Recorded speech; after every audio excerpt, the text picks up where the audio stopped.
So the question is, the download is, when are you going to fire the need for emotional surrogates? And who taught you how to accept crumbs and how to abandon yourself for crumbs? And not only abandon yourself for these crumbs of affection, but truly lust after said little crumbs. When the folks in your spiritual team, the folks that actually love you, they see you as someone who deserves the world. And when we make it a habit to accept nothing but crumbs from other people, we find ourselves being disconnected and burnt out because we are spending so much time fighting to be seen, fighting to be heard, fighting to be loved. And today is a beautiful and wonderful day to switch that up and heal and focus on our own connection to self, to focus on what I like to call healing through seduction. So go ahead and get your pen and paper. Let's do this. If you are open to being coached, put me in the chat. We are going to focus on what it means to redefine intimacy for ourselves, because some of us have been taught that intimacy is about someone else's gaze. Intimacy is about someone else's approval. And we are going to continue to be disconnected and unfulfilled and not tapped in.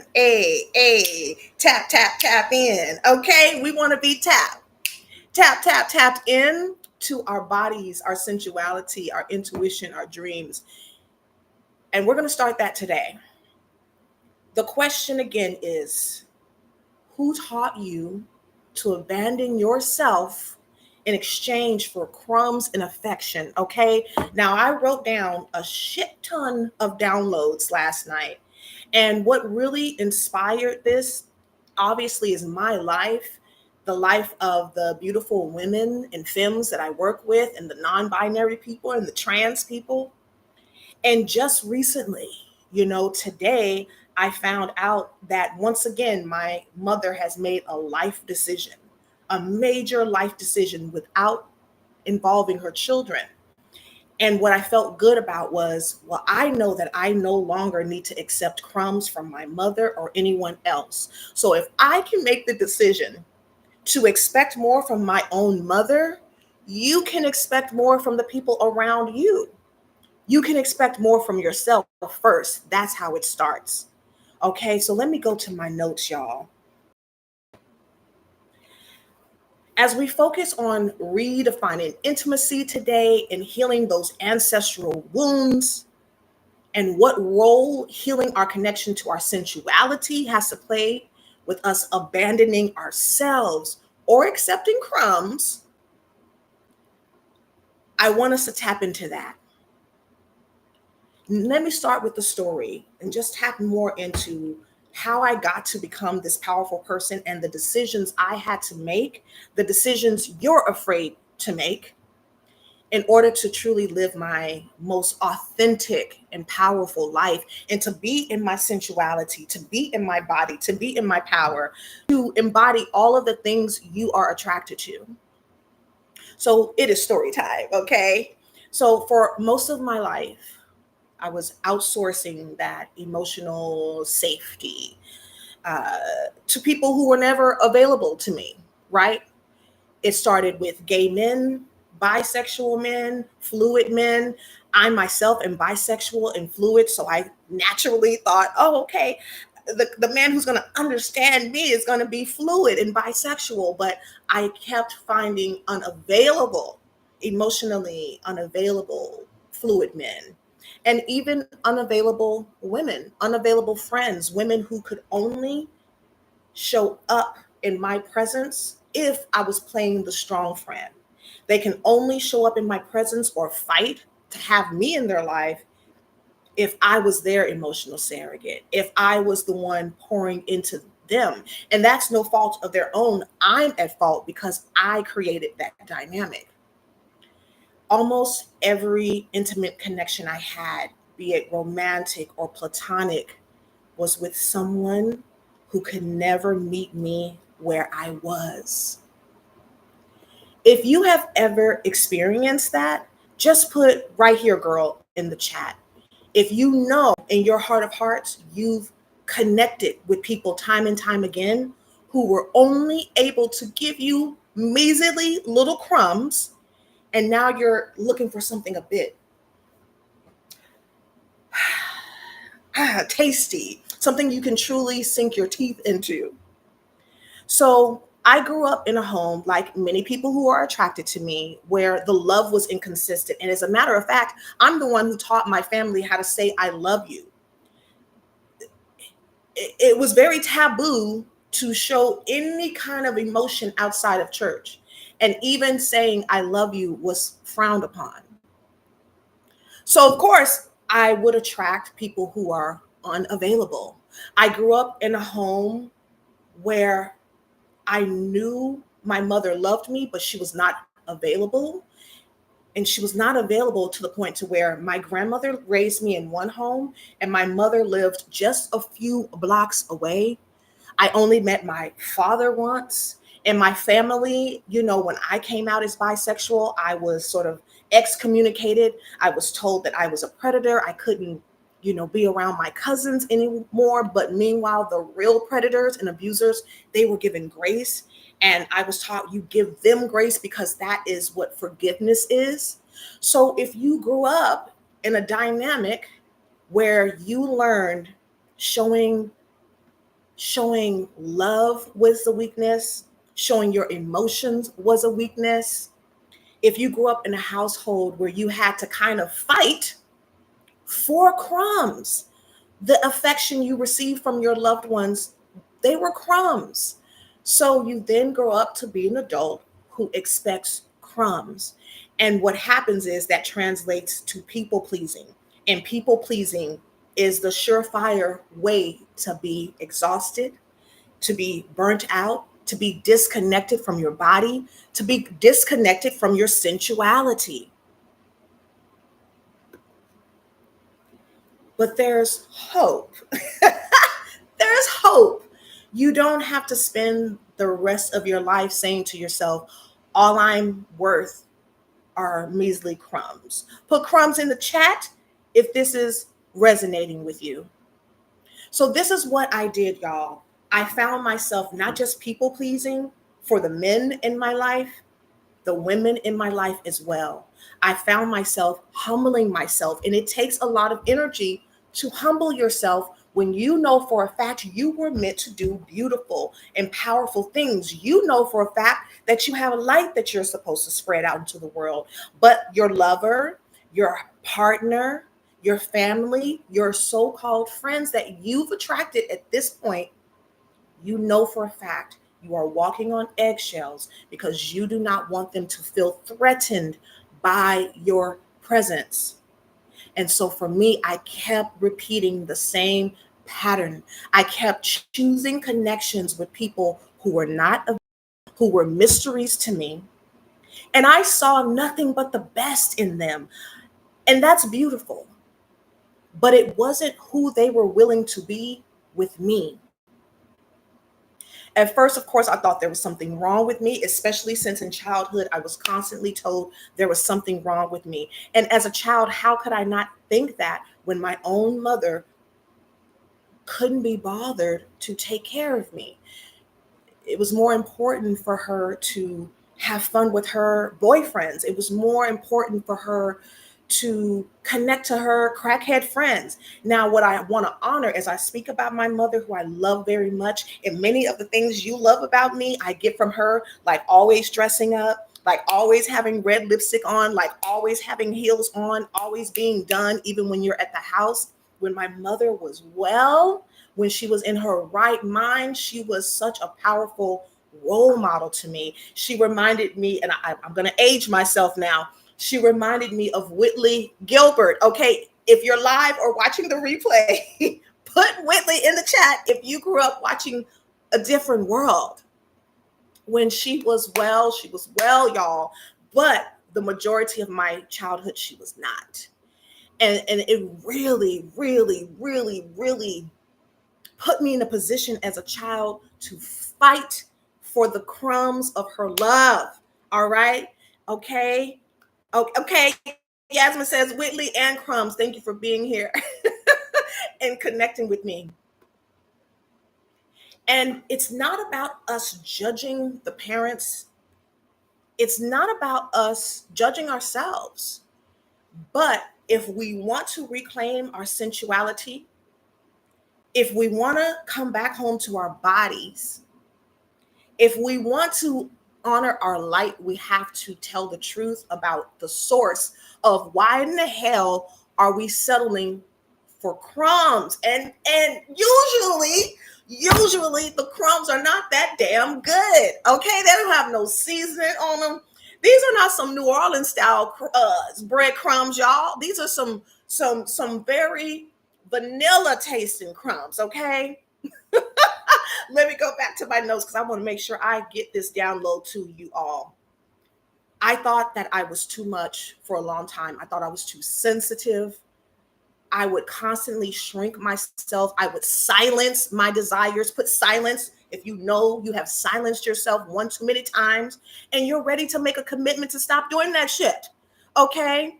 So, what I want you to do is start asking these, I don't want to call them hard questions because I don't want to put us in a position to where we think we can't do hard things. And facing ourselves, that is not hard. We allow other people to show us who they are all the time. We can offer ourselves that same level of intimacy. And again, tonight's theme is redefine intimacy for yourself. So I want you to answer this for yourself, or you can put it in the chat, put it in your journal. Who benefits when I abandon myself? For me, the first time I asked that, and by the way, let me just put this disclaimer up in here, y'all. You're going to have to ask this question over and over again. Every time you make a decision to embody a new personality that you've been suppressing, every time your ancestors come through and say, ha, here is a new level to unlock. Every time your spiritual team says, hey, we're ready for you to honor a new assignment, it's going to require you to incorporate new boundaries for yourself. And it's going to require you to make a commitment to a new level of confidence. So all these questions and everything I'm suggesting, it is not to suggest that we haven't been that ish this entire time. We have. But there are always new levels to unlock. Okay. If that was for you, just put levels in the chat. So I want you to ask who benefits. Again, for me, it was my mom. It was surprisingly for me, because I haven't dated too many people in my life, because I'm always so focused on my assignment. It's been the women in my life that I have held dearly, the friend group, and finding myself only, because again, I won't blame them. I'll honor my role in this, feeling so valuable, being the strong one and being the mother figure of the group. And I had it honest because I had to be the mother at a very young age. So I want you to get honest. Who benefits when you abandon yourself? The next question, what part of me believes emotional scraps are enough? Whose definition of intimacy am I living by? So while we are together, I want us to pause as we sit with these questions. And let's just give our body some kindness here. So if you can, feel free to stand up or sit down. And I want you to just close your eyes as these questions dance. They're not meant for you to judge yourself or the people around you, but they're meant to help you liberate yourself. And you cannot liberate what you will not face. Okay? So closing your eyes, if that feels good for you, and if that feels sacred and safe, placing one hand near your chest, near your heart, your breast, your collarbone, wherever your body is calling, and the other hand near the tummy, near your groin area, the root chakra, the inside of your thigh. I just want you to feel grounded here.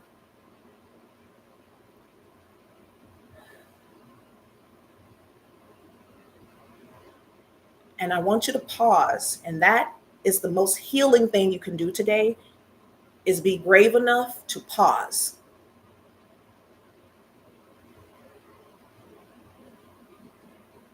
Let's breathe in,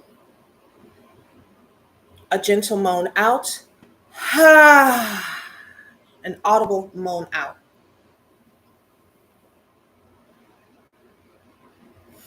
And just say thank you in this moment as you have the luxury to think about what it means for you to come home to your body, what it means for you to think about healing. Let's continue on with this lesson. So, as I allowed myself to redefine intimacy and my pattern, again, of dating men who were fluid, the strong connection to gay men, and honoring that the first time I was ever called beautiful or felt beautiful was not until like 20 years old when I went to my first gay club, and the way the gay men just mirrored beauty to me for the first time, and the care that they gave me, and the fact that all of my closest friends were gay men. So of course it was natural for me to sort of blur the lines of what's friendship and what's romantic connection, because just like a lot of people, I didn't learn that intimacy could happen outside of sex. Somebody put intimacy in the chat if you resonate with that. Like, I had no idea I could have this deep, intimate, fulfilling connection with these gay men without thinking, oh, okay, now do we have sex? I just had no idea that intimacy could be done with just me, and that you could have a deep friendship without being physically intimate. And so what all of these people that I had connections with who were unavailable in some way, I wrote down, they taught me every person I called soulmate was here to show me a wound. So for you, as you are saying, I'm attracted to Perle Noir because I want to focus on reconnecting to my body. I want to focus on reclaiming my sensuality. And I'm saying back to you, that is amazing. In order to do that in a profound way and to have the lasting results that you really want, you have to also be willing to shift your connection with yourself and your intimacy first. So, do you have any soulmates that were really there to show you a wound that you needed to tend to, not anyone else? And not just the wounds of this lifetime, but for some of us, we are here to honor the ancestral wounds and patterns, and we're meant to break them. So even you being on this live with me right now, or those of you who are going to watch the recording back, you're already saying yes to your body. You're already saying yes to your sensuality. The connection you seek cannot happen in a space that doesn't feel safe. So if you do not feel safe in your body, you will not feel safe to feel as sensual as possible. I also learned that my connection to my sensuality was also connected to my liberation. And the reason why I feel that is your sensual self, your sensuality, I believe, embodies your most authentic self. Usually when we are being sensual with other people, or we do feel sensual in our bodies, we're like in our fantasy. Tell me in the chat, how do you feel? You usually feel like you're on top of the world. You feel like it feels like a high. You feel confident. You feel sure of yourself. You feel like you know who you are. You don't feel ashamed. You don't feel guilty. So when you are truly in your sensuality, that's when you can truly feel liberated. And to me, I wrote down another download. I wrote, if our sensuality wasn't so powerful, they wouldn't work so hard to make us fear it, to ignore it, or to feel ashamed. They wouldn't try so hard to make sure we're numb and disconnected. They wouldn't distract us with traumatic news stories, TV, the constant hum of chaos. They wouldn't tell us that our sensuality is evil or dangerous. I know that this is the key to the power. So, this is what I want you to do. These are your next action steps. Number one, I want you to fire the part of you that relies on emotional surrogates. Say, honey, you can't live here anymore. You can't work anymore. We are no longer going to rely on people who are emotionally unavailable, and that we have to fight for them to show up. We are no longer going to accept that we have to fight. We're not going to continue to starve for love. Okay. So I want you to think about reconnecting to your sensuality, your body every single day. Think about healing as a tool for liberation versus healing being connected to, oh, something traumatic happened to me, and now I don't want to face myself. This is not about performing for outside validation. This is about coming home to yourself. So here are some journal prompts I want you to consider. Number one, who taught me to self-abandon? What does intimacy mean to me now? And the last one, am I willing to return to myself as the source of safety, love, and pleasure? What does that mean to you? Okay. I'm going to go to the chat now. Let me see if we have any questions. I want to make sure y'all are feeling good up in here. Was this helpful? And if so, what did you learn? And if you want to go deeper, I have a few options for you. So you can subscribe to my newsletter. I just put the link in the chat. If you subscribe to the newsletter, as soon as you sign up, I want you to go to the promotions tab or your spam. And what you're going to receive is a free ebook from me. And in that ebook, which I'm really proud of, I wrote it like almost 10 years ago. I can't believe it. In that ebook, you're going to see some rituals. You're going to have some more stories that are going to motivate you. And that ebook also has some affirmations and more journal prompts. You can also sign up for a self-paced course. Let me see. What else do we have for y'all? I also have this wonderful showgirl ritual that I created. We all know about the power pose. So it's like a scientific fact. If you stand up straight and put your hands on your hip and kind of do what we call a power pose, or the Superman hero power pose, like doctors do it, athletes do it, artists do it. I've done it many times before I got on stage. And it's just something about standing like a hero that just makes you feel empowered, makes you feel more confident. And so I decided, when I was healing my connection to my body and my sensuality, I said, well, there's nothing more empowering to me than a showgirl. So I created this ritual for myself to help me with my healing. And so it's a combination of doing a power pose, but with a showgirl sensual twist. If you download that, you're going to get the PDF file right away. And it should take you about 2 to 5 minutes. And I create these short rituals to just make sure you understand that, number one, I want you to stop lying and saying that you do not have time for yourself. It's not that you don't have time. It's that you don't have a commitment to making yourself feel good without other people benefiting, right?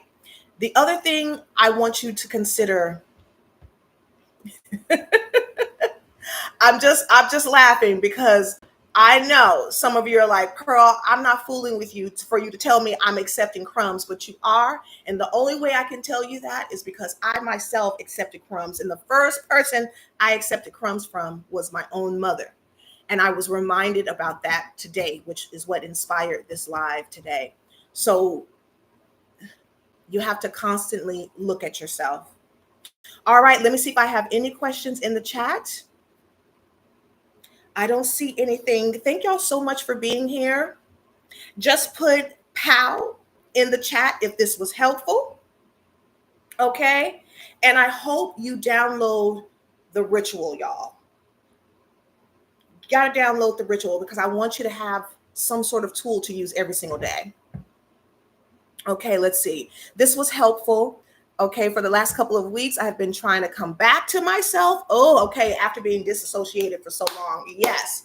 And as I said earlier, remember I said it's by design. Like I know for a fact we're supposed to prioritize our healing, our connection to our body, and our sensuality. Because if we weren't, they wouldn't try to, the powers that be, that's the cultural, that's the man, that's society, whatever they means for you, they wouldn't try so hard to make us think it's evil, to make us think it's not important. There wouldn't be so many things to keep us disconnected. So if you've been disconnected for so long, I mean, it's by design. So I hope you are offering yourself grace. It is by design. But look what you did tonight. You came through here and you got a little lesson going. All right. So that is what I have for y'all today. Again, take at least 60 seconds every single day to take up space for yourself. Just breathing in and moaning out. And of course, I want you to do your showgirl power pose every single day. So again, lock in with me if you want to dive deeper by signing up for the newsletter, where you're going to get a free ebook to help guide you to come back home to your body and your sensuality. Or you can opt in for the showgirl power pose ritual. And again, that can be done any time of day for like 2 to 5 minutes. All right. Thank you so much for being here with me. If this was helpful, please tell your neighbor. Please share this YouTube page with someone who you know also wants to come back home to their body. They want to reconnect to their sensuality and they want to start healing, having a rebirth without trauma attached to it. All right. All right, y'all. Thank you so much. Good night.